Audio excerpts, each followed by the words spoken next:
fácil na questão do nosso irmão Cláudio.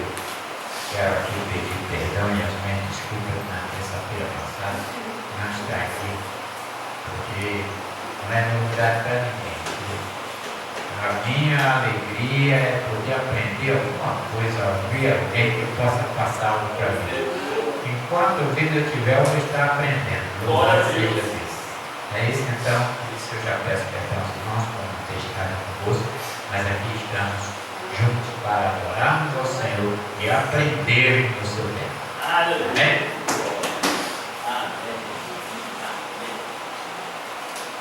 Aleluia. Louvado seja o nosso Jesus. Continuo louvando a Deus pelo voto de confiança que me é dado pelo pastor Francisco, amigo de longa data, muito longo amigo. Louvado seja o nome do Senhor Jesus. E é bom, né, quando a gente encontra os irmãos de longa data na presença do Senhor, irmão Jorge Bento, pastor, Manice, né? A gente olha assim, a gente não está sozinho, né? A gente não está sozinho nessa peleja. Amados, vamos dar continuidade àquilo que a gente está estudando. O negócio é que o irmão Anderson ficou com as apostilas todas, né? Ele segurou as apostilas todas, né? E o pastor Francisco ficou sério. Será que ele está ali, não? Será que ele guardou? Que ele segurou as apostilas. Toda sexta-feira estudo da palavra. Ele Vai passar no jogo especial. vê se tem ali, se deixou ali. Agora não sabe como é que é a capa da amarelinha? A capinha é assim, ó. Ah.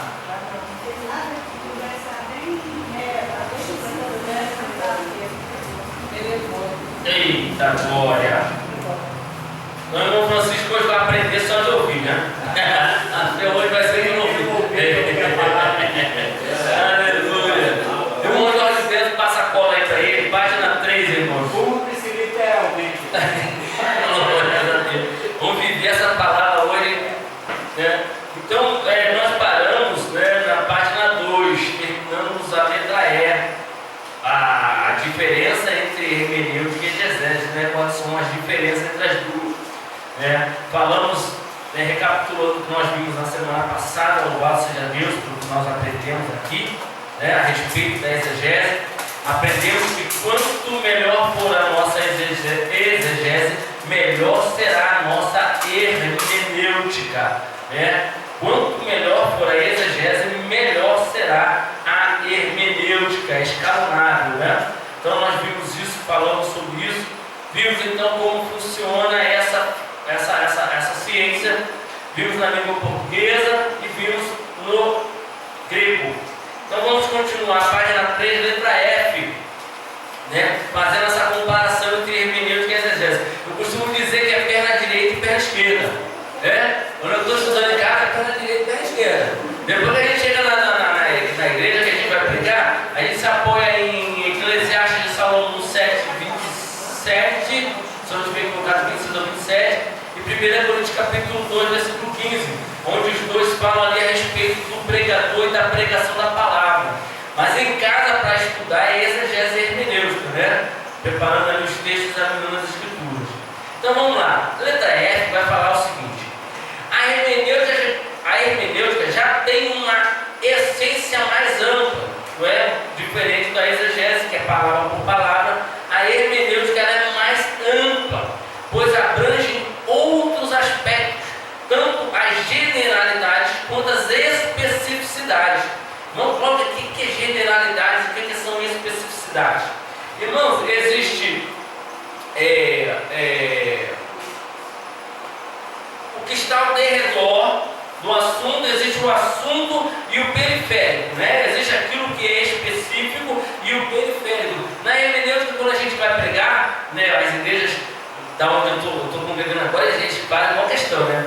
Eu vou pregar num texto, eu tenho que falar o local, a data, a época, se era verão, se era inverno, se era primavera, se estava fazendo frio, se estava com guerra. Eu fico, meu Deus do céu, existe gosta, não fala quem é que estava governando, qual era a moeda vigente, qual era o governador, e a gente tem que contar que isso é o periférico, é a generalidade, a especificidade é a doutrina, é a palavra que santifica, mas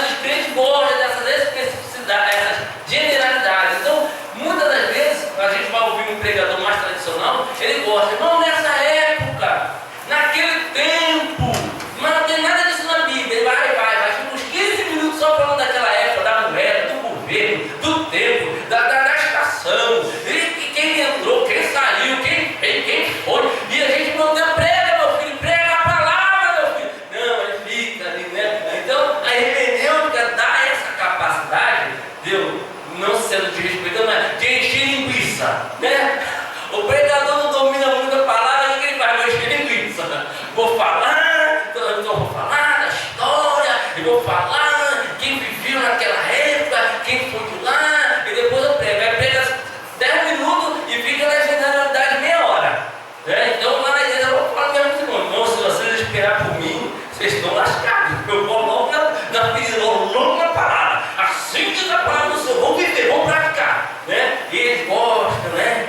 Daquele momento, eu usou eles para caramba sobre isso. Não, mas a hermenêutica, ela dá essa capacidade de fazer essa apresentação do contexto em volta da pregação da palavra. Eu vou pregar sobre isso, mas aqui em volta estava acontecendo isso, estava acontecendo aquilo, se passava isso, se passava aquilo. Então, a hermenêutica, ela capacita a nós atentarmos para as generalidades, né, e para as especificidades.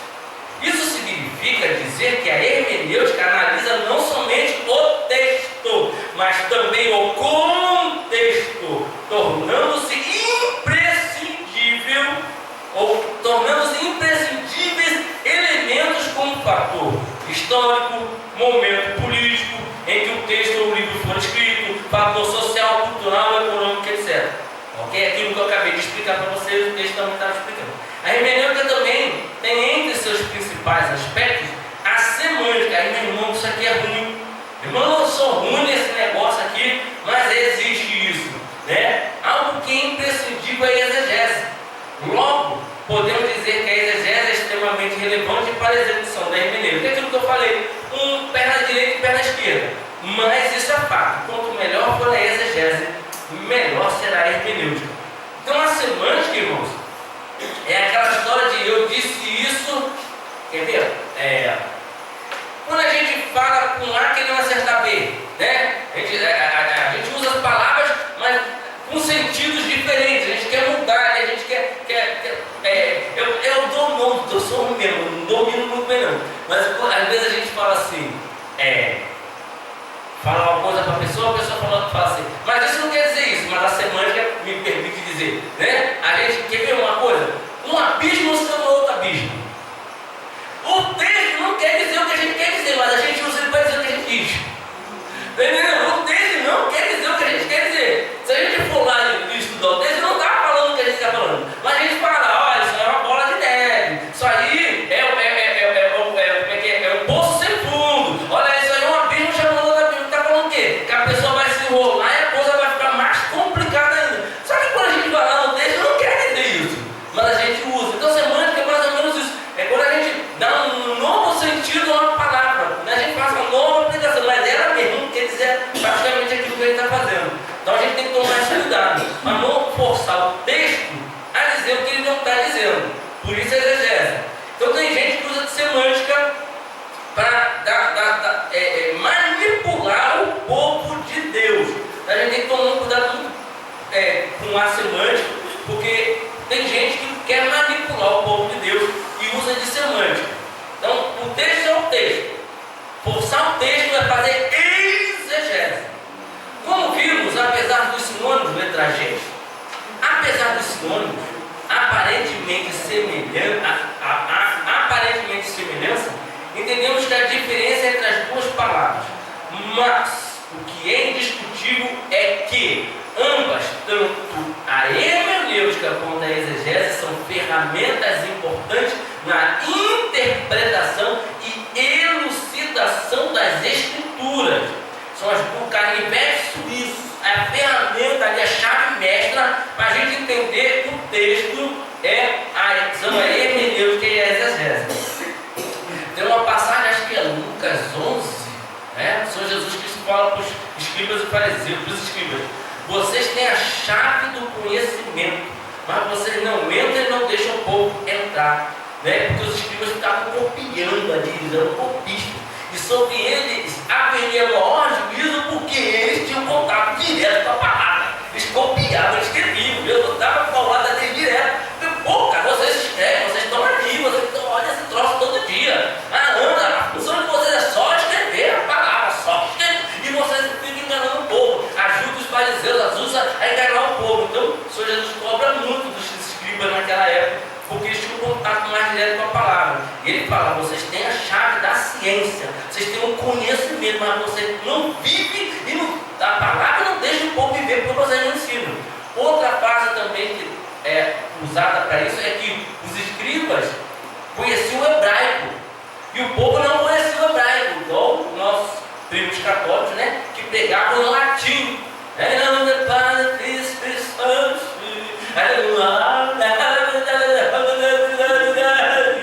Ninguém entendia nada, então não tinha que dizer bem, né? Os escribas fariseus também falavam hebraico, o povo falava aramaico. Aí os sacerdotes, amém, ninguém entendeu nada. Eu decorei o latim. É que o padre fazia, próprio São Bispo, todo mundo respondia. Miserere nobis. Eu não sei. Aí decorou, de tanto ouvir, né? De tanto ouvir, a gente decora. Então, irmãos, o povo de Israel, né? Os escribas, os líderes, tinham o conhecimento, mas não deixavam o povo ter acesso ao conhecimento, ok? Então, hoje aqui a gente tem essa boa oportunidade de estar estudando a palavra, pregando a palavra, examinando as escrituras. Então, a gente tem que louvar a Deus, irmão, porque esse é o que mais o Senhor queria para o seu povo. Então, paramos aonde? Do lado da palavra escritura, né? Da elucidação das escrituras. Ponto continuativo, diz assim, que você possa aprimorar essas duas técnicas e aplicá-las na busca do conhecimento da palavra. Como diz em João capítulo 3, versículo 10 e versículo 12. Jesus respondeu e disse: Tu és mestre de Israel e não sabes isso? Se vos falei de coisas terrestres e não creis, como crereis se vos falar das celestiais? Então, o que o Senhor Jesus Cristo está falando aqui para Nicodemos, né? Se você não está entendendo o que eu estou falando das coisas aqui, como é que eu vou abrir a janela do céu? Então, para que a gente possa entrar nos mistérios de Deus, muitas das vezes entender algumas coisas espirituais, a gente tem que entender as coisas naturais. Então, uma boa leitura da palavra, um bom entendimento da palavra, vai nos ajudar a entender as coisas espirituais, ok? Então, isso tá para a gente.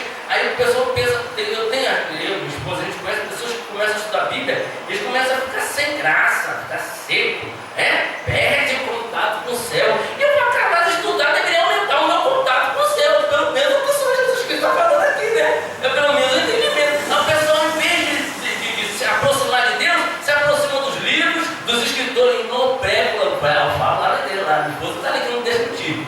Eu falei, eu já preguei lá, cisterna rota.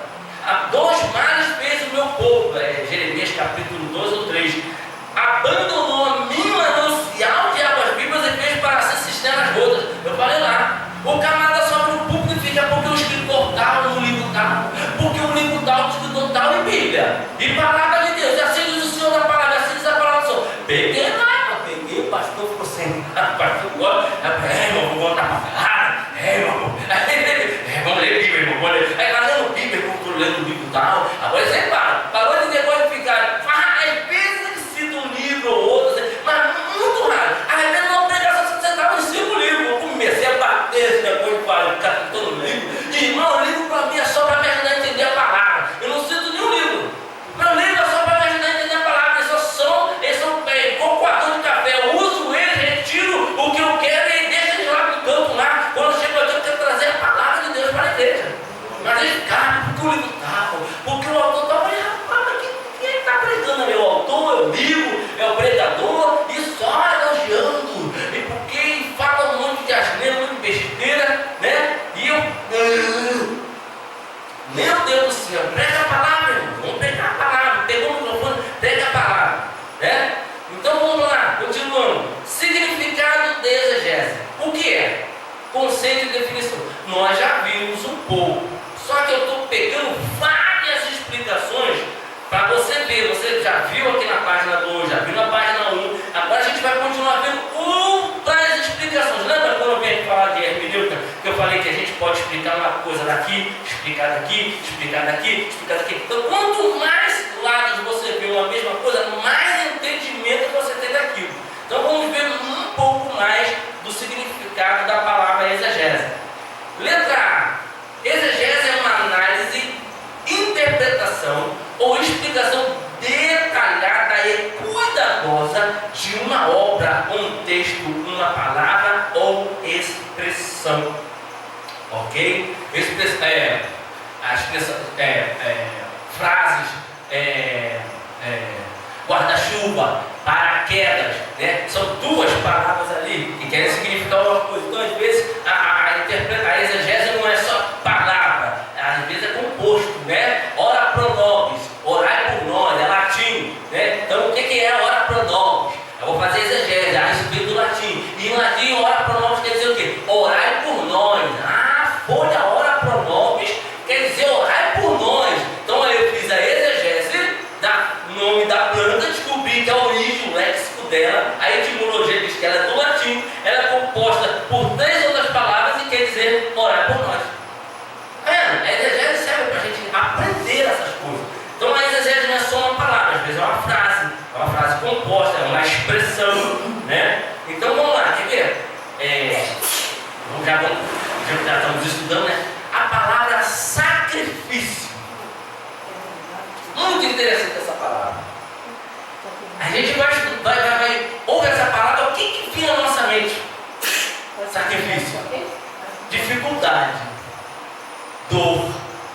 Né? Angústia, tristeza. A palavra sacrifício, ela está envolvida com tudo isso. Porque tudo isso foi impregnado na nossa cabeça por causa da imagem de Cristo se oferecendo por nós na cruz do Calvário. Cruento, doloroso. Aí a gente associa a palavra sacrifício com todo aquele sofrimento. Mas quando a gente faz a exegese da palavra sacrifício, aí muda tudo.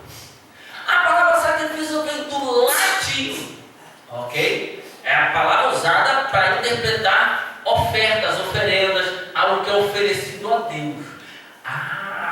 Então sacrifício é algo oferecido a Deus, mas muitas vezes a gente associa a palavra sacrifício ao quê? A dor, a dificuldade, ao penar, ao pesar, né? Mas não é, algo que é ofertado a Deus. E a palavra sacrifício, ela vem do latim e ela é composta de 2 outras palavras. Sacro e ofício, que em português virou sacrifício.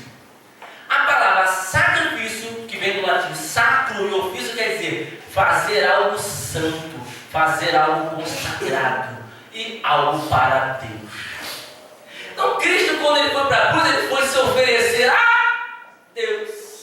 Mas a gente pensa só no quê? Na dor, nos cravos. A palavra sacrifício está associada com dor, mas não tem nada a ver com dor. Fala, minha esposa. Até porque às vezes a questão do sacrifício, por exemplo, a criatura é mentirosa, né? Ela se converte. Ela vai estar naquela batalha espiritual aí para tentar falar a verdade, né? E não mentir. Para ela vai ser um sacrifício. Vai ser um sacrifício. Para muitos que já estão habituados a falar a verdade porque vem de educação, vem de berço, vem de casa, Você mas para corrigir, para ela não vai ser um sacrifício, já é algo natural falar a verdade. Para aquela pessoa vai ser dificultoso. Vai ser mais dificultoso. Então, querendo ou não, às vezes a gente atrela o sacrifício a algo que é difícil, porque você entende que você tem que fazer um serviço santo dentro do contexto. Falar na verdade. Usar a boca para falar o que glorifica a Deus. Então, se eu vou fazer um serviço santo, eu tenho que me santificar. E a santificação dessa pessoa vai começar a não falar mentira, falar a verdade. Exato. Então, para ela, a entrega da obra que ela vai fazer para Deus já vai começar com toda uma renúncia. Uma renúncia. Que às vezes para um outro irmão já não vai ter, porque ele não teve aquele hábito, né? Então, acho que é por isso que a gente com muita facilidade atrela aquilo que é difícil a palavra sacrifício. A palavra sacrifício. Está entendendo como é que é interessante? Como é que a gente entra a gente vai entrando na palavra, as coisas vai ganhando vida, vai ganhando cor, a gente, rapaz, olha, o negócio tem significado, a semântica, né? A gente usa pra cá, mas não tem nada a ver com aquilo. Não, porque é sacrifício porque é doloroso. Isso é semântica. É atribuir a palavra o significado que ela não tem. Mas todo mundo come, todo mundo compra. É mesmo, né? Rapaz, como é sacrificoso. Botar no sol, trabalhar, virar uma loja. E a gente fica, não, palavra sacrifício tem nada a ver com isso. Não tem nada a ver com isso. Mas a gente usa. Tá entendendo como é que é? Então quando a gente vai estudando a palavra, a gente começa a ver que a gente fala algumas coisas que não tem nada a ver com a verdade. Tá entendendo? Então a gente, religião, não gosto, evangelismo. Eu e minha esposa desenvolvemos um sistema de evangelismo no qual a gente dá uma pequena aula no nosso sistema de evangelismo do que é a palavra religião. Muito interessante. A palavra religião também vem do latim. A palavra usada como religião ela vem do latim, porque a Bíblia ela foi o Antigo Testamento em hebraico, o Novo em grego, porções do Antigo em aramaico, aí o Antigo foi traduzido para o grego, aí ficou o Antigo e o Novo em grego, depois foi tudo traduzido para o latim, depois foi tudo traduzido para a língua portuguesa. Fica tranquilo que eu vou trazer a apostila disso aí e vou dar para vocês. Mas o que acontece? No latim entrou a palavra sacrifício, entrou a palavra Lúcifer, que não tem na Bíblia. Na Bíblia é anjo de luz, estrela da alva, que também é aplicado ao Senhor Jesus, a mesma palavra. Vai distinguir Jesus de Satanás, aí botando o nome dele de Lúcifer. Jesus é a estrela da alva, Satanás é Lúcifer, em latim. Então, a palavra religião, ela é composta de duas outras palavras. Podem ser mais de 4 e elas são 2. Aí vem religare, relegere, relegare, relagore. Traço, tem essas 4 palavras: ligar, lagore, não sei o que lá. E o que são essas palavras? Reconectar, reencaixar, repor, recolocar, reunir, restaurar, recosturar. O que é a religião? É a volta do homem a Deus. É o caminho de volta para Deus. Só que os homens inventaram as suas religiões, oferecendo sacrifício de animais, verduras, legumes, prestando culto a ídolos, matando os próprios filhos. E Deus veio naquilo lá de cima e falou: está tudo errado. Eu vou enviar a minha religião, a religião que eu quero que os homens andem para a volta para mim. Qual é ela? João 4,16. Eu sou o caminho, a verdade e a vida. Ninguém vem ao Pai a não ser por mim. A religião verdadeira para Deus é o Senhor Jesus Cristo. Ao retorno, o caminho de volta à fonte, né? Porque nós nos desviamos. Ele veio para nos trazer, levar de volta à fonte. Ele é o caminho, ele é a religião, ele é o meio de nos reconectar com Deus. Então, religião é reconectar, recolocar, repor, reencaixar algo que estava fora. O que estava fora? O homem de Deus. A religião, então, seria para reconectar. Então, por isso que a palavra religião está envolvida com o relacionamento do homem com qualquer ser divino. É um ser, uma criatura, se relacionando com o divino, a gente chama de quê? Aqui um culto, de uma religião. Só que nem toda religião é religião mesmo. Às vezes tem um nome, mas quando a gente senta com a pessoa, passa ali por uma religião. É uma filosofia, é um costume, é um mito.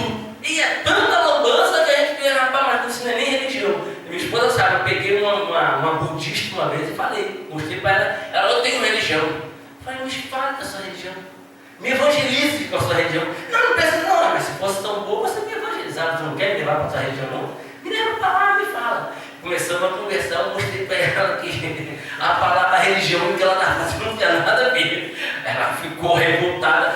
A moça que ficou, depois que eu fui embora, falou: rapaz, ela saiu daqui com bico, estava contigo. Ela falou: ele acabou com a minha religião, acabou com a minha fé. Ela se descobre sem religião. Ela está diante dele: não, eu tenho religião, não tem não. Não estou para adaptar, não. Não sei onde eu não sabe quando está indo, não, está perdida. Sem ele nem beira. Rapaz, a mulher ficou brava, muito segura de si, né? Mas eu acabei destruindo a fé dela, por causa do conhecimento do que é a religião. Olha, me capacitou a evangelizar, a debater com a pessoa e falar: tu não tem religião não, tu pensa. E mostrei por A matéria, por essa picuda de lá. Mas, pelo menos ali ela não se apoia mais. Aquele toco podre que ela estava se apoiando, ela não se apoia mais, né? Então quem estava enganando ela não engana mais. Então, essa é a função da exegese, tá, irmãos? Letra B. Aquilo que nós já vimos etimologicamente. Etimologia é da onde raios veio essa palavra, qual país, qual povo que veio, né? Etimologia fala disso. Este termo se originou a partir do grego exegesis, né? Que significa interpretação, tradução ou levar para fora os fatos, expor os fatos. Nós vimos isso com a palavra debalde semana passada, vimos isso com a palavra amor, vimos isso com a palavra sincero, né? Quando extraímos, expomos, exaurimos a palavra, conseguimos aprender coisas tremendas com a palavra pequenininha, né? Mas quanta coisa aquela palavra tem para nos ensinar e nos dizer, né? Letra C. Normalmente, a exegese é utilizada para a interpretação e explicação crítica de obras artísticas, jurídicas e literárias, principalmente os textos de cunho religioso. Então, é a ferramenta utilizada, né? Mas, vamos supor, vamos ler a Constituição. Vamos usar aquilo, vamos usar não, vamos usar a exegese. Não, vamos usar a hermenêutica, não, é a Constituição, é a lei. Não, vamos usar qualquer coisa, gibi, qualquer. Não. Vamos fazer um negócio sério, vamos fazer direito, entendeu? Se interpretar errado, pode dar cadeia, pode dar multa, pode dar prisão, então vamos fazer o negócio direito, né? É igual os fins justificam os meios. Então, para fazer algo santo, o meio tem que ser igualmente santo. E quem está fazendo tem que se santificar. Olha, tem um negócio forte, né? Eu quero fazer isso para Deus. Usa as coisas santas, já santificadas para Ele, e se santifica também. Eu tenho que me santificar para pegar aquilo que é santo para fazer algo santo para o Senhor. Não é de qualquer maneira. Então, a mesma coisa, eu vou interpretar a palavra, quais são as ferramentas que eu vou usar. Eu tenho que usar as ferramentas corretas, para que o propósito e a finalidade sejam exauridos corretamente. Então, a exegese é uma dessas ferramentas que nos ajuda na interpretação. Aqui, interessante, ele fala assim, interpretação e explicação crítica. Irmão, a palavra do Senhor diz lá em 1 Coríntios 12 que Deus nos deu o dom de discernir. A palavra discernir ali é críticos. Deus nos deu o dom, o Espírito Santo nos deu o dom para sermos críticos. Outro termo que é usado para críticos é a palavra julgar. Deus nos deu o dom, a capacidade para julgar, fazer diferença entre certo e errado, mão direita e mão esquerda, entre o santo e o profano. Está lá em Ezequiel, o meu povo não sabe a diferença entre o santo e o profano. Está lá em Ezequiel, os meus sacerdotes não ensinam o meu povo a fazer a diferença entre o santo e o profano. A Bíblia vai falando. Então, Deus nos deu um dom para nos ajudar a olhar para algo e opa, está fora. Isso aí não é de Deus não. Algo testifica dentro de nós, olha, isso não é de Deus não. É o dom do discernimento de espírito, que no original vai ser crítico, não é de criticar, do verbo criticar. Crítico é a capacidade de fazer análise. A palavra ali no original também quer dizer um ourives. A gente chega assim, quer vender uma moeda para ele e fala assim, essa moeda é de ouro. Aí ele fala assim, aí ele pega uma moeda de ouro dele, aí pega a minha, é ouro. Isso é ser crítico. A capacidade que Deus nos dá. É uma capacidade que Deus nos dá. Para a gente não engolir tudo, não. Vou orar, cheguei em casa, vou orar, vamos buscar, vamos aprofundar. Eu lá na pregação, minha esposa sabe, sempre que eu acabo de pregar, eu falo, vai para casa, pega o que eu falei, senta com a tua mulher e passa. E aí, o que o irmão Cláudio falou? É de Deus, não é? Pega a tua esposa, pega o teu marido, na hora do almoço, eu falo, na hora do lanche da tarde, quando eu for comer o pão, põe o vídeo lá, entra no canal da igreja, põe a pregação de novo para ver e passa ali para os textos e vê se é verdade ou não, se é o que eu estou falando. Eu sempre exorto, agora os irmãos começaram a fazer isso também. Irmão, chega em casa, conversa lá, medita no que foi falado aqui, deixa assim mesmo, eu falo, copiaram, Estão aprendendo, né? Outro dia, a última coisa, o pastor chegou e falou, irmão, em casa, vê de novo a pregação, passa de novo, eu falei, lá, pastor, dando moral dentro da igreja, né? O único pregador pretinho lá sou eu, né? Tem uma irmã lá, né? A Mayra, né? A escurinha, o cabelo bonzinho, né? E eu pretinho lá, do rol dos pregadores lá, o irmão lá, do cabelinho bom, né? Pé claro, nós vamos prestar atenção, nós vamos ouvir essa pregação de novo, glória! Aleluia! Louvado seja o nome do Senhor. Então, aí, o Deus nos dá o dom de sermos críticos, tá, irmão? Mas não é de criticar a vida dos outros, né? Não é ficar falando mal dos irmãos, é de ser analítico, fazer análise. A Bíblia diz: não julgue segundo a aparência, mas julgue segundo a reta justiça, né? Não pela aparência, mas pela reta. Disse o Senhor Jesus Cristo: João 7,24, se eu não estiver equivocado, tá? Então é um dom. Deus, além de mandar, ainda nos capacita para realizar o negócio. Além de mandar a gente fazer o negócio, ele ainda dá um dom para nos capacitar. Aí no profundo, no oculto, para fazer o negócio, tá? Letra D. Como sai coisa, né? Uma matériazinha abençoada. Jesus amado. Minha coisa. Os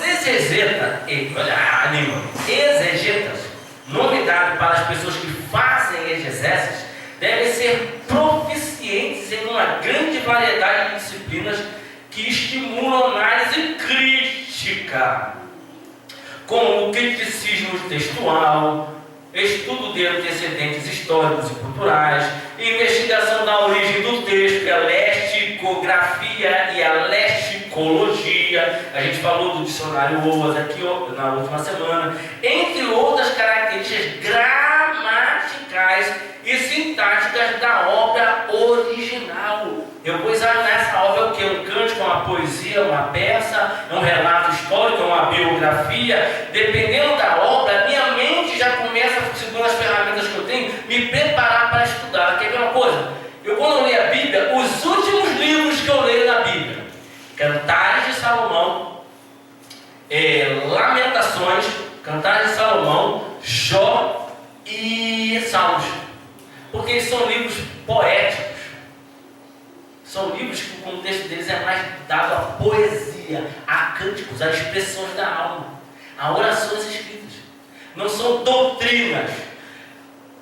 Esses livros poéticos, o Senhor Jesus Cristo usou textos dentro desse livro para provar, para pregar, provando a sua messianidade, ou seja, provando que pelas Escrituras, tudo o que aconteceu na vida dele confirmava que ele era o Messias. Pedro fez isso, Paulo fez isso, os apóstolos fizeram isso, porque não tinha o Novo Testamento escrito. Como é que eles iam provar, pregar Jesus, se não tinha? Eles tinham que ir aonde?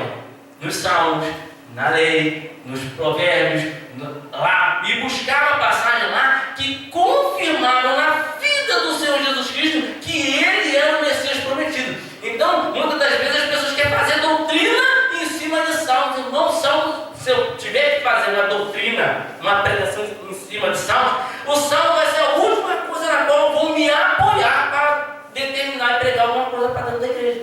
Porque eles são poemas, eles não são doutrinas, não tem mandamento ali. Ali não tem mandamento, são expressões de homens de Deus, muitas das vezes, algumas vezes sim, usados por Deus para revelar alguma coisa de Deus. Deus é onisciente, onipresente, onipotente, Deus é fiel, né? Deus antes que me venha a palavra na boca dele, então os salmos revelam o quê? As características de Deus, revelam as virtudes de Deus, mas poucos mandamentos, quase nada de mandamento tem ali para nós, igreja. Então eu tenho muito cuidado quando eu entro nos salmos, para não trazer para a igreja, né, costumes hebraicos que estão nos salmos.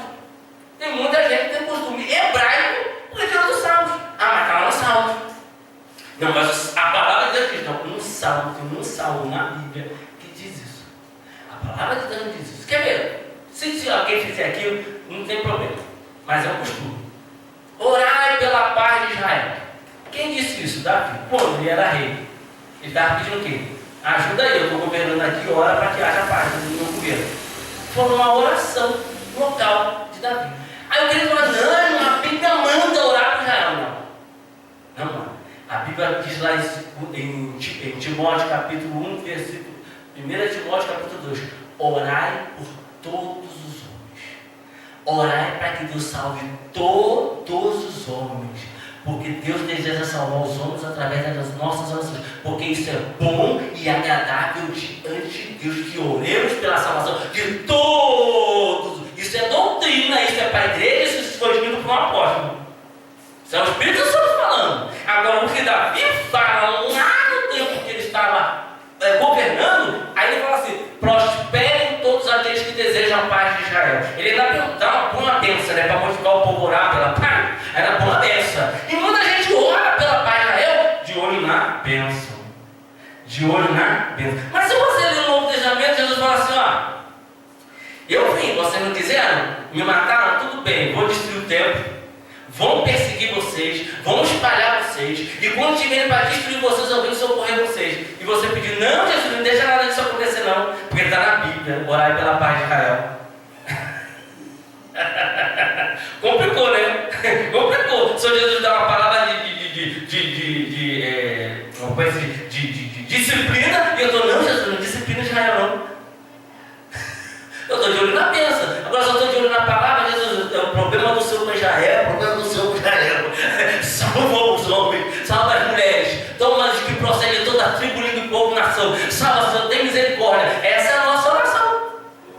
Essa é a nossa oração. Aí a pessoa pega um salmo de Davi, que estava no governo, qual o contexto? Davi no governo orando para que alguém ajudasse ele a estar no governo. Ele estava pedindo ajuda da oração. Paulo não pediu, orai por nós para que não seja dada a palavra da pregação, orai por nós para que não seja aberta a porta para pregar. Então Paulo pediu oração para o quê? Para ele ser ajudado no seu ministério, isso lícito. Agora quando diz o texto lá, um salmo só, dizendo, orai pela paz de Israel, aí todo mundo transforma isso em doutrina. Eu fico, não, isso não é doutrina, isso não é mandamento.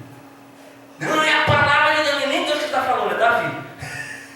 Nem Deus que está falando, Davi está fazendo uma oração, ele pede ajuda em oração. Não, mas Deus está falando, orar, porque não é Deus falando, é Davi. É Davi. Está vendo quando a gente é crítico, quando a gente examina o texto, a gente faz a hermenêutica, a gente começa ele. Aí, mano, o Novo Testamento está falando, orar por todos. Deus deseja salvar todos. Não, orar pela paz de Israel, aí dane-se o Líbano, dane-se a Arábia, exploda a África, exploda a Ásia, já por eles que vão para o quinto inferno. Né? A irmã ela levantou a mão. Essa questão do salmo hoje em dia, você parece que é muito identificativo, né? E eles também se baseiam em salmo. Acho que é salmo, até você foi para o início do salmo 18, né? Se a gente for aplicar. 18:37. Persegui os meus inimigos e os alcancei. Não voltei senão depois de os ter consumido. O inimigo está no plural, ou seja, não está falando do adversário. Do adversário. Está falando de Deus. Você não tem que olhar o contexto bélico. Da época. Peleja, que não é o nosso. Aí ele prossegue. Atravessei-os de sorte que não puderam levantar. Ou seja, ficou a espada de alguém, né? Caíram debaixo dos meus pés. Ele está falando sobre ter subjugado alguém na peleja. Aí continua. No verso 40. Deste-me também o pescoço dos meus inimigos, para que eu pudesse destruir os que me aborrecem. Dentro do Novo Testamento, a gente tem informação em relação aos inimigos no plural, né? Pessoas. Dá de comer, que ter fome, perdoar, amar, abençoar. Se a gente fosse basear única e exclusivamente num cântico de um guerreiro, vai ter conflito. E esse é um deles, né? Chamado que é aquele também que diz assim: que fiquem banguelas os meus inimigos e seus filhos peçam esmola na cidade. Tá na ação, irmão. E como é que pega o saco desse? Como é que a gente faz o negócio desse? É a palavra de Deus, tá? Deus está mandando. A gente não. Tá vendo? E a outra problemática, hoje em dia, muitas das nossas canções usam salmos. Falam o tempo todo e você vê, a gente sabe conversar com o cristão, Deus vai vitória, vai envergonhar, não sei o que, eu fico, Deus vai te salvar, então as pessoas, Deus vai resgatar essas pessoas e elas vão estar lá comigo na peleja, não, vai sair envergonhar elas. Eu fico nada. Porque o contexto de Salmos é envergonhe meus inimigos. Espofetei meus inimigos. No Novo Testamento, amar os nossos inimigos, anda a segunda milha, dá a outra face, dá a túnica junto com a capa. Se tiver afinidade de comer, se tiver necessidade de beber, ora por ele, abençoar por ele, perdoar ele. No Novo Testamento, o inimigo virou, né, artigo de primeira necessidade. Né? A gente tem, gente, é sério, irmão. E nisso, verdadeiramente, para que sejais verdadeiramente filhos do vosso Pai que está no céu. Olha, para que façam isso, para que sejais verdadeiramente filhos do vosso Pai que está no céu. Portanto, sede perfeito como Deus é perfeito. Está lá, irmão, Mateus capítulo 5, do versículo 43 até o 48, falando como a gente tem que lidar com o inimigo. Para quê? Para que esse tratamento do inimigo revele que realmente somos filhos de Deus. E como tratamos os nossos inimigos assim, estamos imitando a Deus que é perfeito. Mas no Salmo está falando assim: quebra, amado, pega as espadas. Lá não é chão, né?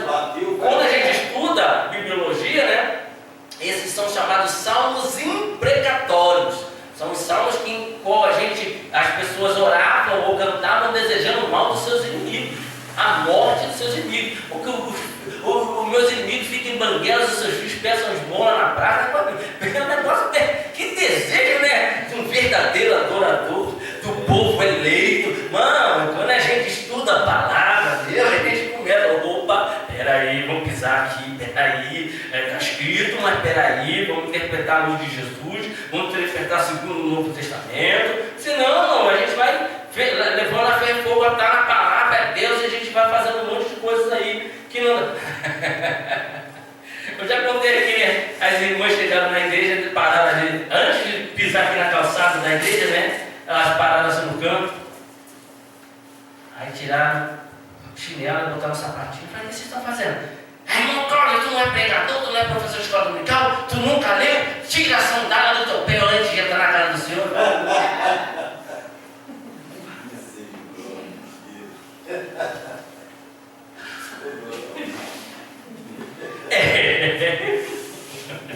As irmãs vão de chinelinho até ali, depois põe a sandália do sapatinho e anda, né? Porque está escrito: tira a sandália do teu pé. Olha só, como é que se a gente não estudar a Bíblia, a gente começa a ter esses costumes, né?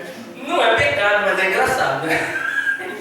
Não é pecado, mas é engraçado. Então, quem quer fazer uma exegese, ele precisa dessas ferramentas necessárias para ajudar ele a fazer uma análise crítica, né? Não se deixar levar nem por isso nem por aquilo, mas olhar o texto de forma fria, de forma consciente. O que é isso que eu estou lendo? É um salmo? É um provérbio? É uma lamentação? É um cântico dos cânticos? O que é isso que eu estou lendo?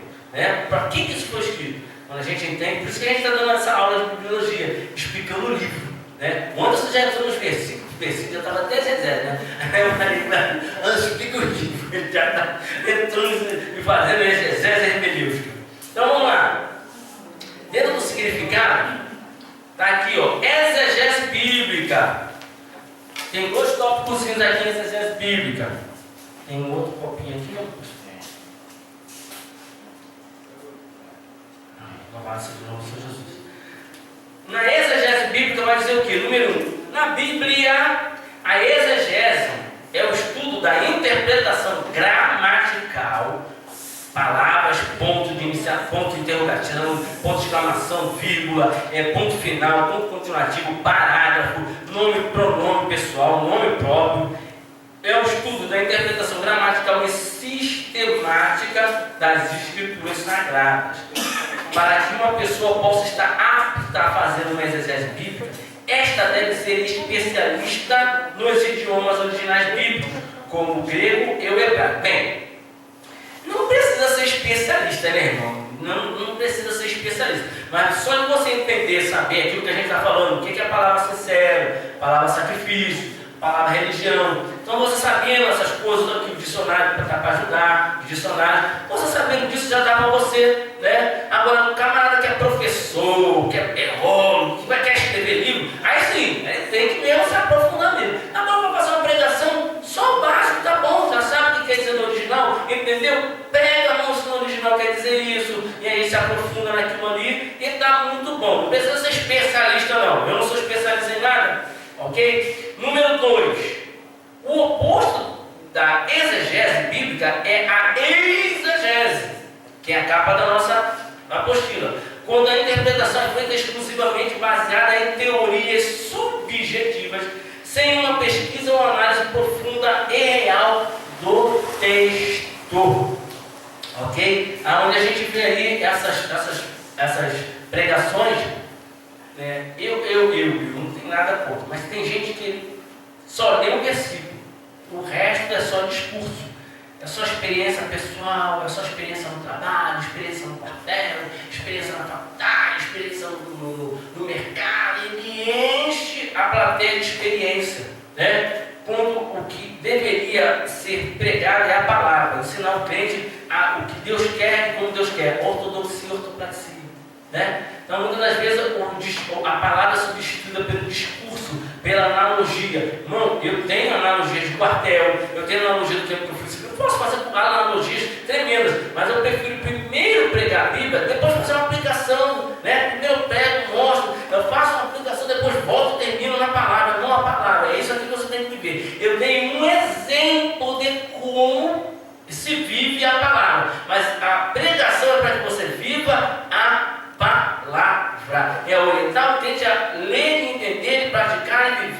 ouvindo a voz do Espírito Santo, sabia que o Espírito Santo está falando com ele. Eu estava dando aula sobre isso. Irmão, como é que você sabe que está sendo guiado pelo Espírito Santo de Deus?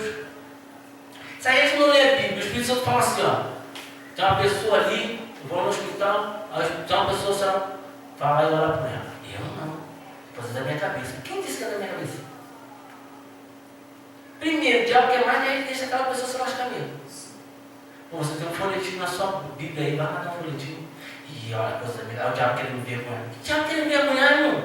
É Deus falando, é o Espírito Santo atuando. Pô, a gente está numa oração, na reunião de oração. Aí você dá aquela vontade de abraçar o irmão. O irmão está lá no cantinho, com a mão levantada. Aí está vontade. Essa coisa da minha cabeça. Irmão, vai lá e abraça, irmão. É o Espírito Santo mandando a gente abraçar. Se ele mandar dar um tapa, é o diabo. Agora você mandou abraçar, com certeza é o Espírito Santo. Sério? Isso é mim. Eu estava fazendo coisa na casa de uma menina. O pai tinha ido para Tijuca, ela estava sozinha em casa. Aí quando eu cheguei, depois para rejuntar, aí ela estava resfriada, a filha dela, né?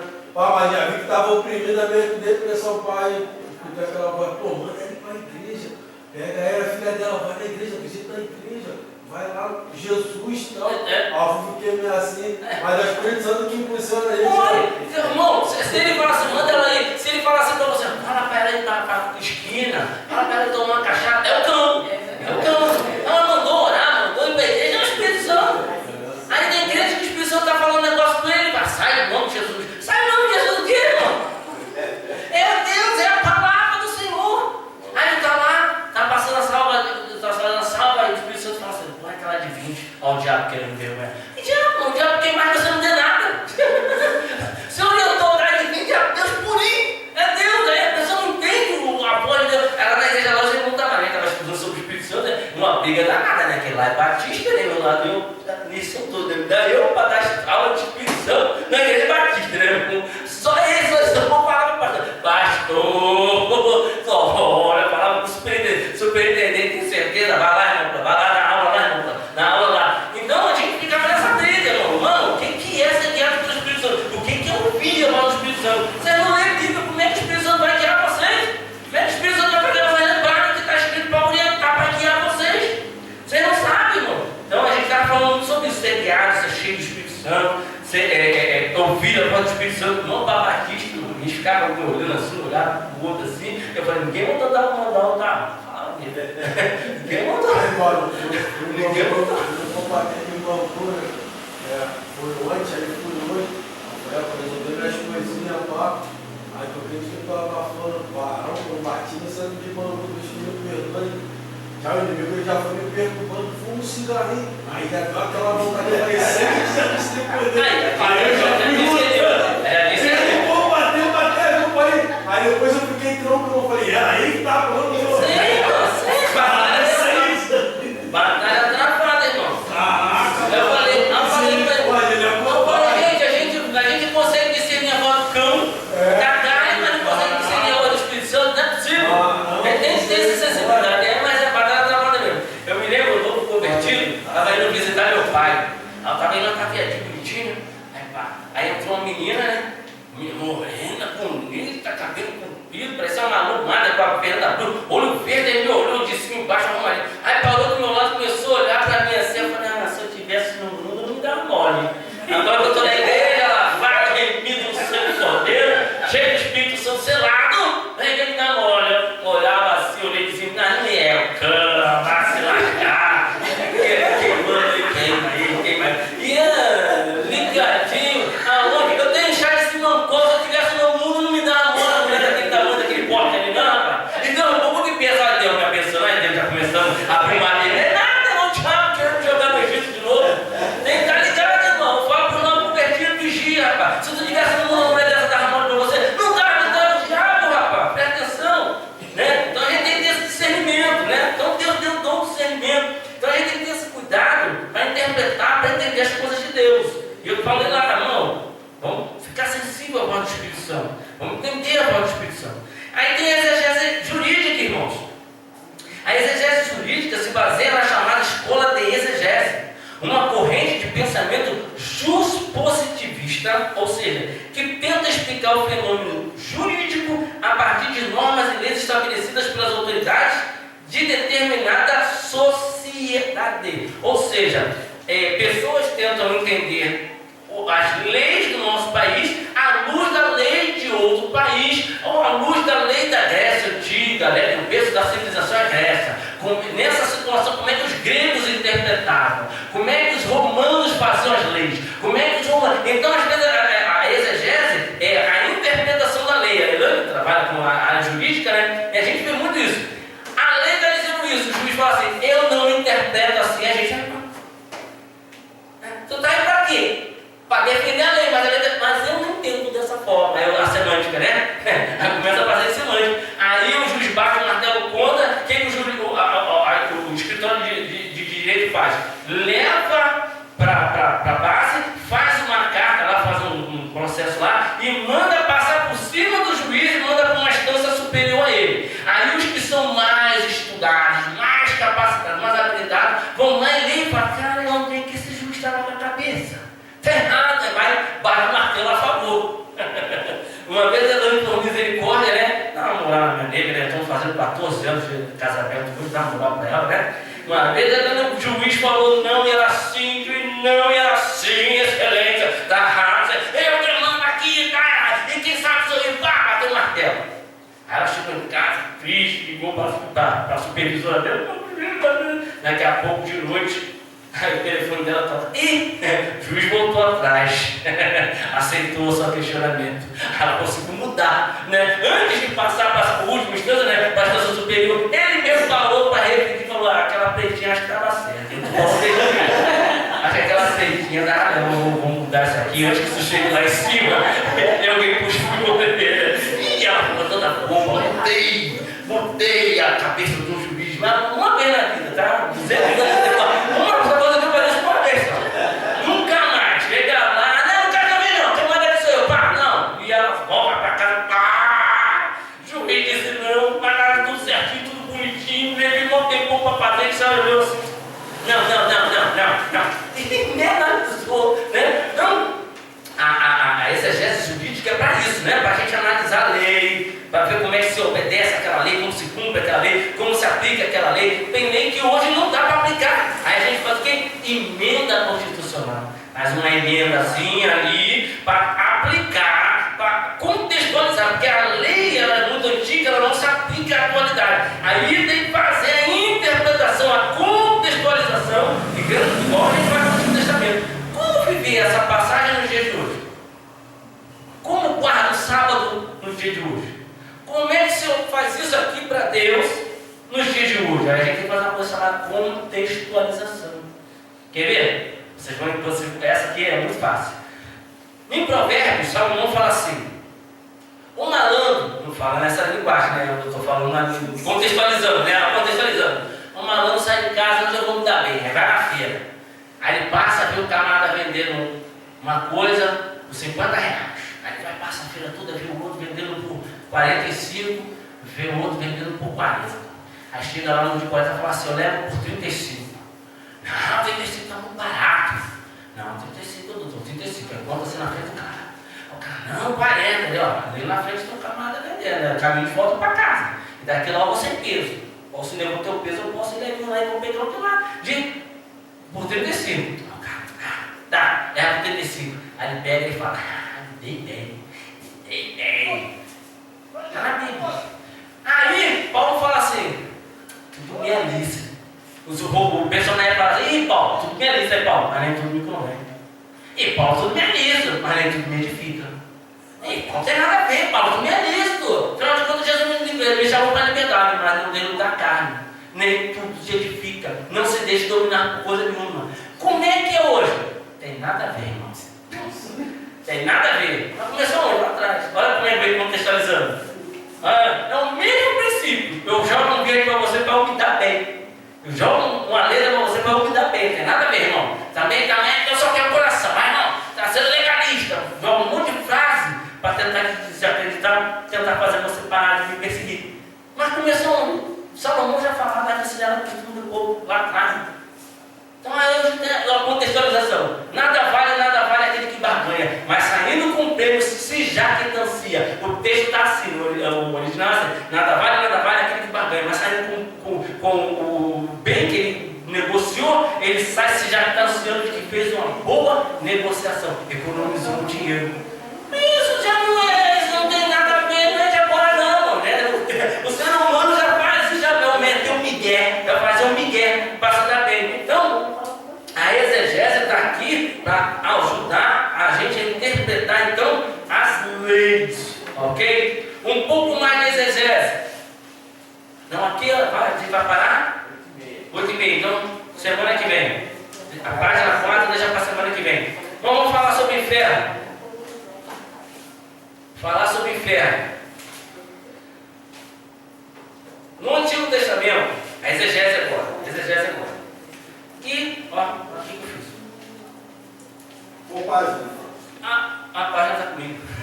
Distribui para você. Eu estou indo. A página está comigo. Distribui para o favor. Irmão, semana que vem a gente vai falar de novo sobre o inferno. Tem muita coisa para falar sobre a palavra inferno, tá? Então a gente vai dar uma olhadinha hoje, só dar uma pincelada hoje. Aqui tem duas, ó. Vamos dar uma pincelada aí na palavra inferno. Aí vocês já viram naquele estudo que nós fizemos sobre a palavra amor. A gente vai olhar aí na passagem a palavra que está em verde. Ok? Inferno. Ok? Vamos lá. Já quero dar logo um chute. Vou passar todo. Irmãos, lá em Gênesis, vamos abrir a primeira Bíblia rapidinho? Bíblia. A gente vai ver 3 passagens no Antigo Testamento. E eu vou dar a explicação. 3 passagens. Gênesis. Abra lá em Gênesis, fazendo um favor. Gênesis capítulo 23.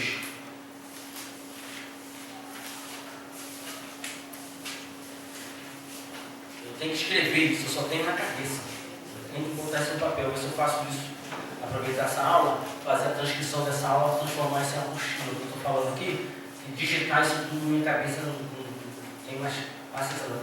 Gênesis 23, versículo 4.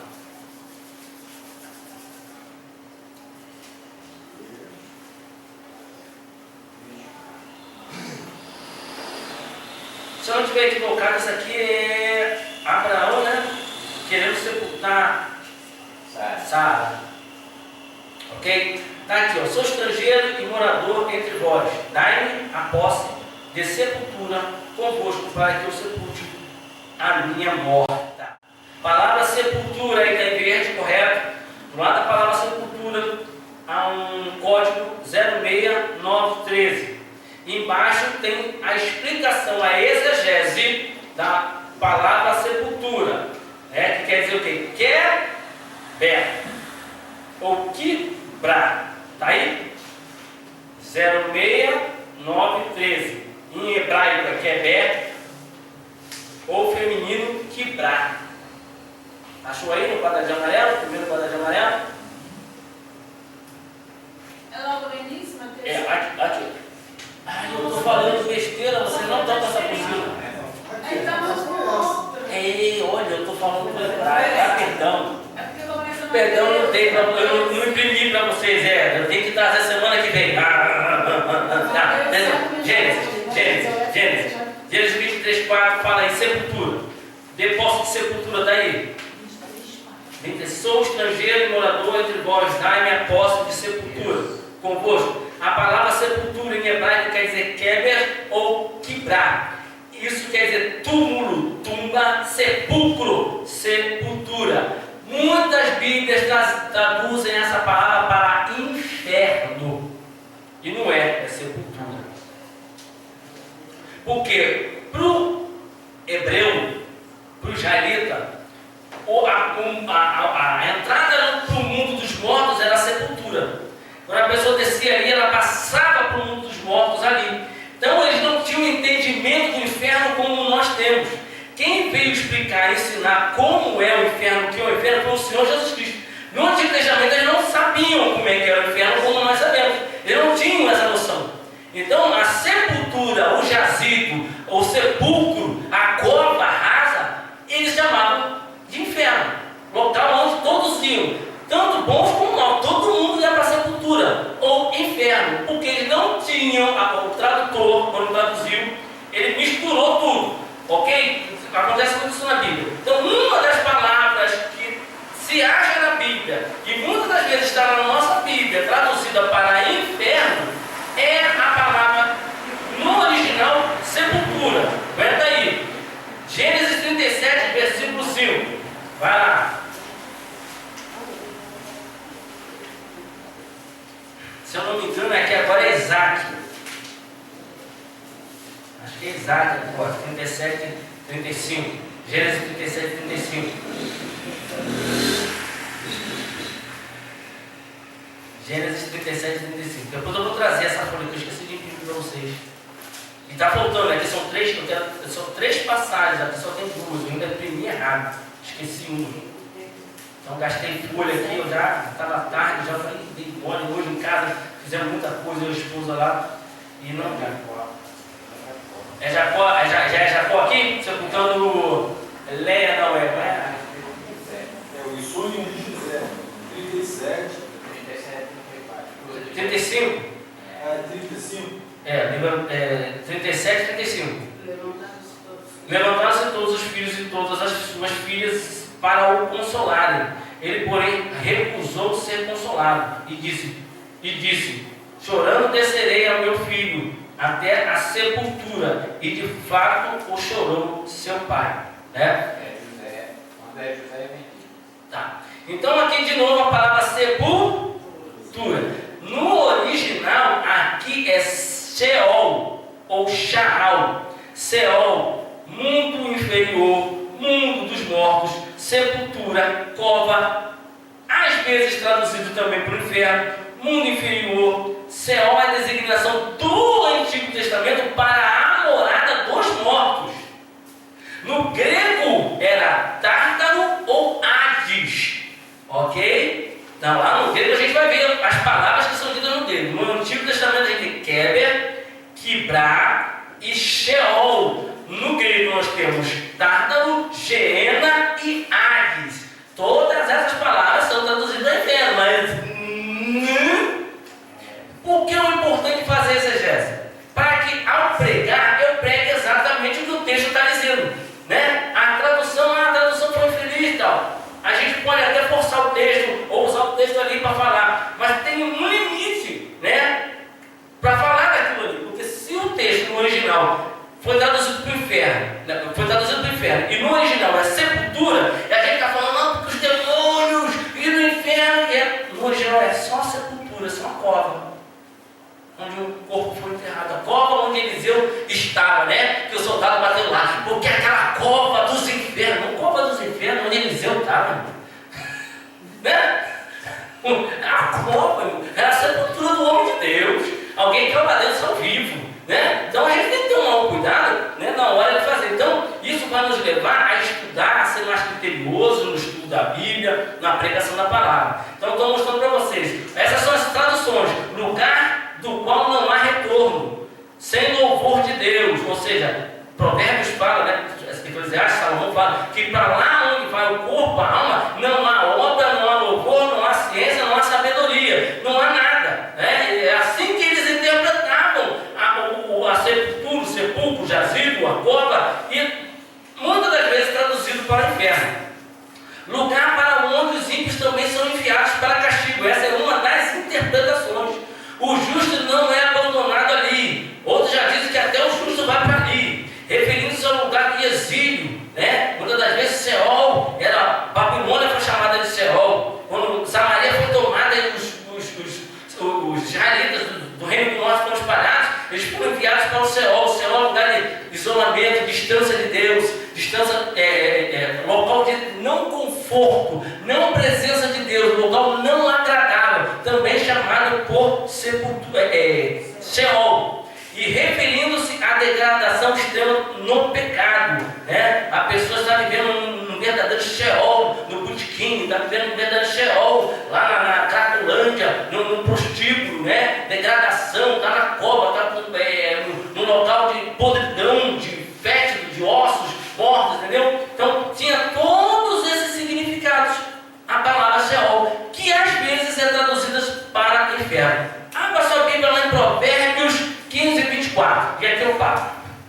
A gente vai dar um tempinho aqui, né? E vamos meditar. 15 e 24. Provérbios, 15 e 24. Faltou esse aí. Eu fiz o estudo, preparei, mas faltou. Não tem coisa que... 15 e 24. Como é que está a tradução de vocês aí? Irmã aqui, irmã, esqueço o nome da irmã. Mas, nome da minha irmã. Qual o nome da minha irmã? Ana. Irmã Ana. Leia. Irmã de trás, achou aí Provérbios 15 e 24? Aí assim, lê a irmã de trás, lê a minha esposa, lê a irmã Nice, lê a irmã... O mesmo versículo? É, o mesmo versículo aí, irmã Sueli. Oh, meu Deus do céu, Sueli. Posso ler? É, vai. Para o entendido, o caminho da vida é para cima, para que ele se desvie do inferno que está embaixo. Ai, irmã. Para o entendido, o caminho da vida leva para cima, para que não desça a sepultura. Ó. Aí, ó. É por isso que eu estou falando, eu quero ouvir, porque a gente vai ver que a tradução, né, tem umas que são mais fiéis, outras são mais genéricas. Esposa Elaine. Para o sábio, o caminho da vida é para cima, para que ele se desvie do inferno que está embaixo. Irmã Nice, dicionário, Provérbios 15 e 24. 15 e 24. Não deixe. É. Ela está inferno também, acho que ele é a mesma tradução. É a mesma tradução que a minha. É mesmo, irmã Sueli. É a mesma tradução. Porque eu vejo, é a mesma tradução. Mesma tradução? É. Alguém está diferente? Amém. Vai falar do É a irmão. mesma tradução. Para o entendido, o caminho da vida leva para cima, para que não desça a sepultura. Ó. Igual todo esse Vocês estão vendo? Aqui, ó, pastor. Ó, o meu pastor. A tradução do pastor, ó. Para o sábio, o caminho da vida é para cima, a fim de que ele se desvie do Seol, que é embaixo. Já está em original, Seol. Já está no original dele, já reservou a palavra original. Olha o que é o inferno. Seol é sepultura, mas que muitas das vezes é traduzido por inferno. E às vezes a pessoa vai pregar no Antigo Testamento, porque o inferno, e o texto original está falando de sepultura. Vai ser agora. É. E agora? Aí está escrito aqui. Aí, irmão. Aí, o que acontece? Existe uma coisa chamada manual do fabricante. Existe uma coisa chamada entrelinhas, né? As linhas miúdas, né? Do contrato, né? Examinar as escrituras. A Bíblia, o Senhor Jesus Cristo falou: Senhor, errais por não conhecer as escrituras. A palavra ali é a mesma usada em e tornou Adão conhecer Eva, e ela concebeu. E conheceu Abraão Sara, e ela concebeu. E conheceu Isaac e Rebeca, e ela concebeu. E conheceu. A palavra é a mesma. O que Deus está querendo falar? Que nós conheçamos a sua palavra tão intimamente como só um homem conhece a sua esposa, e só a esposa conhece o seu marido. Intimidade. Olha o nível que Deus quer de conhecimento da sua palavra. Entendeu? Então, a palavra não está errada. Só que a tradução, na hora de traduzir, teve suas limitações na hora de traduzir. Por isso tem muita tradução. Né? Tem uma tradução que fala: Jó ama a Deus de balde. A outra fala: Jó ama a Deus à toa. Jó ama a Deus em vão. Jó ama a Deus de qualquer maneira. É a mesma coisa, só que cada tradução pegou um sinônimo e cada uma foi colocando sinônimo. É a mesma coisa, só que escolheu-se outros sinônimos. Então, existe algo no original. Então, se você quiser conhecer um pouco mais a palavra de Deus, você pode se aprofundar, sabendo que, ao se aprofundar, o que você está lendo tem muito mais a dizer do que você está lendo. Essa é a ideia da exegese. Igual aquele texto que diz: as portas do inferno não prevaleceram. Eu vou entrar. Agora não. Está aqui na apostila, isso daí dá um problema. Tanto para dar chadeira sobe quando ele fala isso aí. Mas vamos lá, então o que acontece? Então o que a gente está passando para os irmãos é isso, irmãos. Que o texto bíblico, o texto quer nos ensinar mais do que a gente está lendo. Os nossos tradutores traduziram segundo a sua boa vontade, segundo a sua ciência, mas nem todos conseguiram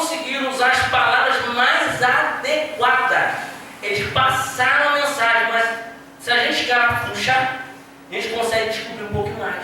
Entendeu? A limitação do tradutor já deve me motivar a querer me aprofundar.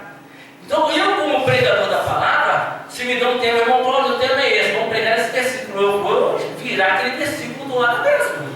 Eu vou ter que virar, pegar a palavra por palavra, examinar. E o Elaine, meu Deus, a hora não me espera.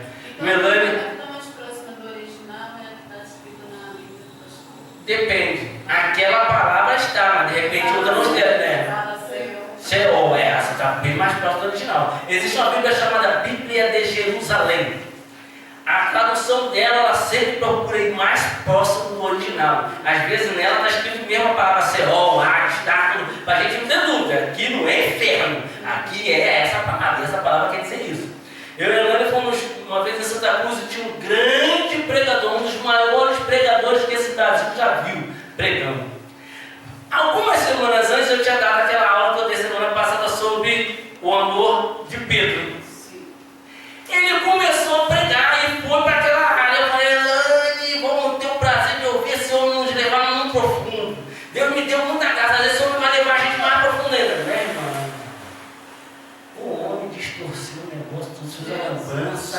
A Elane olhou para mim assim, esse é um dos maiores pregadores do Brasil. Você chama isso aí de príncipe dos pregadores. Irmão, o que aconteceu? Ele olhou, viu que o povo era simples. E ele não foi fiel. Ele começou a distorcer a palavra, começou a dizer coisas que não tinha. E o pior, eu tinha ensinado na escola dominical e a Elane não tinha assistido a aula. A Elane saiu de lá decepcionada, porque viu alguém manipular a palavra.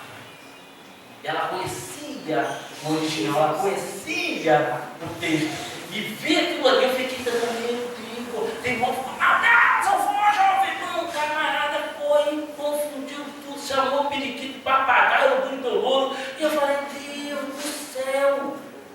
Entendeu? Então, isso é para você estudar em casa, para você aprender. Agora vamos para Provérbios 20, rapidamente, só para terminar aqui, Provérbios 15, 24.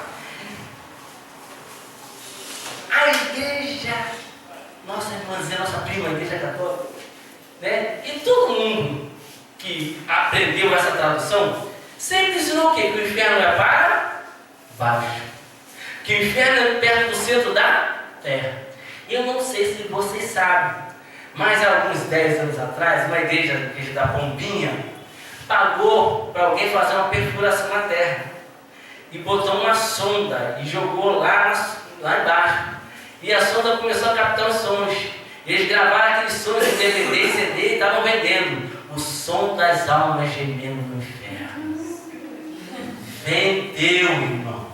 Vendeu. O cara fez o quê? Uma determinada igreja, baseada nesse versículo que a gente viu de Provérbios 15, 24, mandou fazer uma perfuração na terra, no local. Furaram, jogaram um gravador, pegaram um gravador, enfiou lá dentro e gravou o som. Aí tinha uns sons que subiam de lá. Aí ela disse, vendeu aquilo em CD e DVD, dizendo que aquilo é o som das almas que já estão sofrendo no inferno. Moça, eu vou falar para vocês, não tem ninguém sofrendo no inferno. Todo mundo está dormindo, morreu, está dormindo. Não tem ninguém sofrendo. Está na Bíblia, não tem ninguém lá, está tancado isso. Tem ninguém lá, está tancado, esse negócio está tancado. Porque o rico foi pro tormento, Aí a gente vai estudar a palavra. Aí, meu irmão, aí por isso a gente está estudando a palavra. Vou chegar lá, é inferno.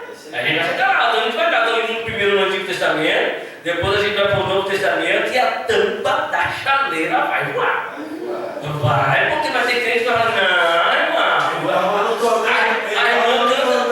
A irmã canta o hino fulano e tal, não, irmão, falou, não é bem assim não. Então, o estudo bíblico tem esses problemas, né? Porque Jesus disse que o inferno está reservado Para Satanás e seus anjos. Então não tem, está reservado, ninguém está. E a Bíblia diz assim, irão para lá, e irão para lá, não estão lá. Ele diz, e irão para lá. Aí veio um grande julgamento do trono branco. E Deus reuniu todos os mortos, os vivos da face da terra. E pôs todos, e leu todos os livros. E quem não foi achado no livro foi lançado no lago. Foi lançado. Isso é lá no futuro, não tem ninguém lá agora. Quando ele vai expulsar o demônio, ele fala: vieste antes do tempo. Me atormentar? E esse aí que a irmã está falando aí também é muito forte. Muita gente não entende isso. Os demônios chegam para o Senhor Jesus Cristo e falam assim: já vieste me atormentar antes do tempo? O que a Igreja Católica ensinou? Que lá no inferno, Satanás vai estar com garfo, ferindo os desobedientes. O que Jesus está falando? O que o demônio falou? Que quem vai estar espetando o demônio vai ser o Senhor Jesus. Quem vai estar espetando vai ser o Senhor Jesus. A igreja ensinou que era o diabo que não. Então o diabo vai estar sendo espetado lá. Não. E o pior, é o próprio Jesus que vai passar lá 10 naquele ali, 20, você me deve 100 no couro desse aí. Não, esse aqui eu quero. Não, esse aqui é comigo. Não, vem cá, dá um chicote aqui. Porque lá. Irmão, está na Bíblia. A irmão não entendo assim, eu não acredito nisso. Amém. Amados, até que nos desceu. Quanta lambada dura vai levar? Meu pai é perna.